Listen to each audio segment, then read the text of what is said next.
Good morning, dear children. I hope you have done stanzas 1 to 5 in your workbooks and you have understood the poem well.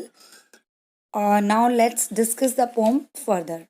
Well, children, as we came to know after reading the poem till now, that watching TV is a passive activity, it makes us dull, and reading books on the other hand is very fruitful activity, and we gain a lot from reading books. And we come to know that nowadays children are wasting their time in watching TV the whole day, and might be nowadays in lockdown period this activity time has been increased, and parents are really irritated because of this watching TV of children the whole day. And one more thing has been added, phone, playing games on phone and all. So we should not do this because this makes us dull and inactive. And now let's see how the children in the past, when the smartphone and television were not there, how they used to spend their time.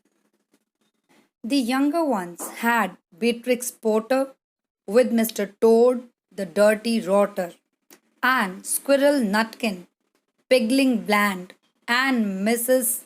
Tiggy Winkle, and just how the camel got his hump, and how the monkey lost his rump, and Mr. Toad, and bless my soul, there's Mr. Rat and Mr. Mole. Oh, books, what books they used to know. Those children living long ago.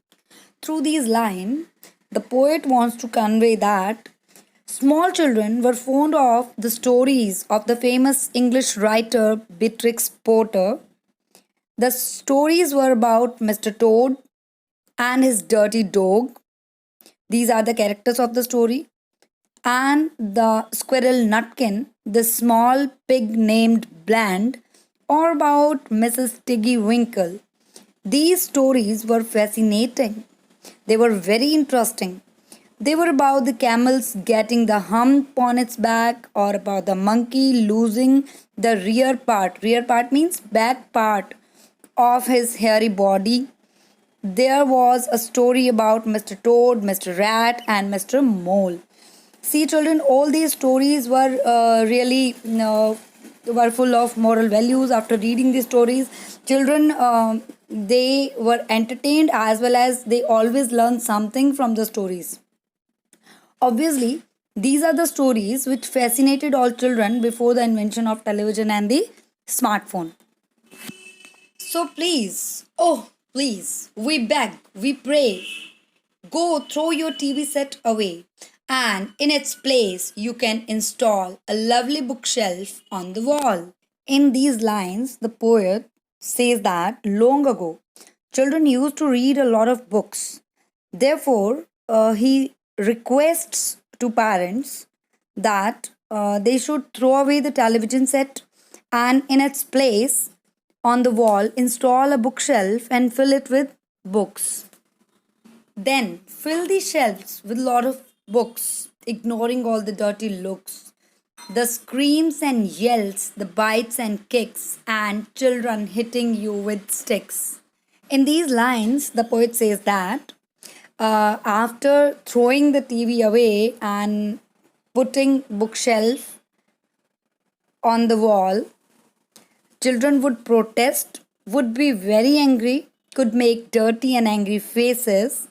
Maybe you do all these things now with your parents when they ask you switch off the TV or do your work, and they could loudly cry and might even bite, kick, and hit the elders with sticks. What do you think? Why children do all these things?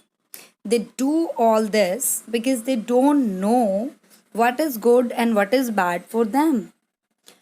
It is parents who need to see the good of the children. So sometimes parents need to be very strict. Fear not, because we promise you that in about a week or two of having nothing else to do, they'll now begin to feel the need of having something to read. Here, the poet advises the parents that they should ignore the reactions of the children, because this would definitely benefit them in future. And the poet persuades parents to remove the television set without any fear. He assures them that their children, having nothing to do, would begin to feel the need of read something in about a week.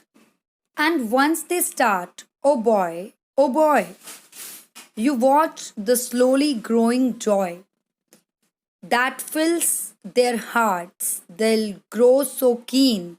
They'll wonder what they would ever seen in that ridiculous machine, that nauseating, foul, unclean, repulsive television screen. Here, the poet assures the parents and tells that once the television set is removed and the children start reading books, the children would be so much enamored or involved and fond of books that they would begin to wonder why they used to watch the stupid machine.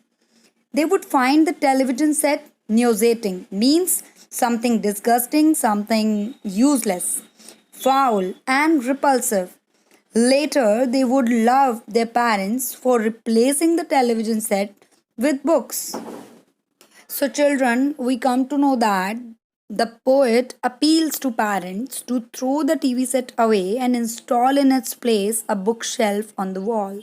They should ignore the bitter opposition of their children to this move for some days. Slowly but surely, the children would start reading books and soon realize the uselessness of the ridiculous machine.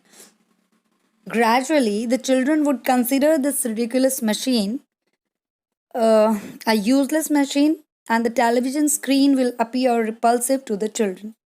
So, children, I hope you have understood all the disadvantages of the TV and advantages of reading books.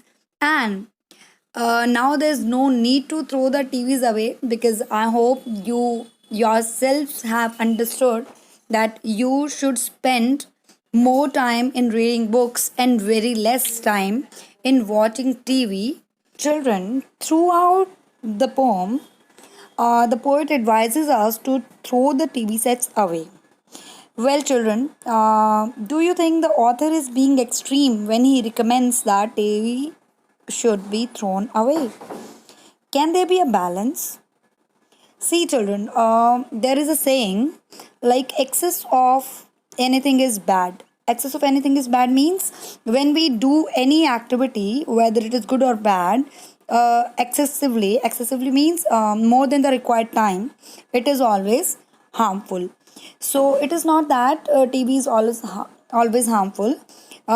We get number of good things also from the TV, as we are living in the age of technology. The poet's concern is somewhere right, but don't forget that television is still a major source of news and information about the outer world. There are educational and training programs too. Indeed, it is a good medium of learning. The poem's main concern has been the addiction to TV and indifference to books. Spending more times, long hours sitting before that idiot box and neglecting physical exercises and outdoor games. So, to state it clearly, according to me, throwing the TV sets away from our home is not a solution. But of course, we should keep a balance in both activities. So, children, now onwards, you have to do everything, outdoor games, indoor games, watching TV, and studying, reading books. You'll be doing all these things in a balanced way, so that you can get benefits out of all these activities. Now, today you have to do passage 6, 7, and 8 in your workbook. Children, before doing the question answers in the workbook, go through, read the poem, go through the summary and complete explanation in the workbook, and don't forget to read and learn word meanings, because that is very important to enhance the vocab. And if any word which is not given in the workbook or in your book, that word you can send me for asking the meaning if you don't understand it. And do your work, stay home, stay healthy, have a nice time.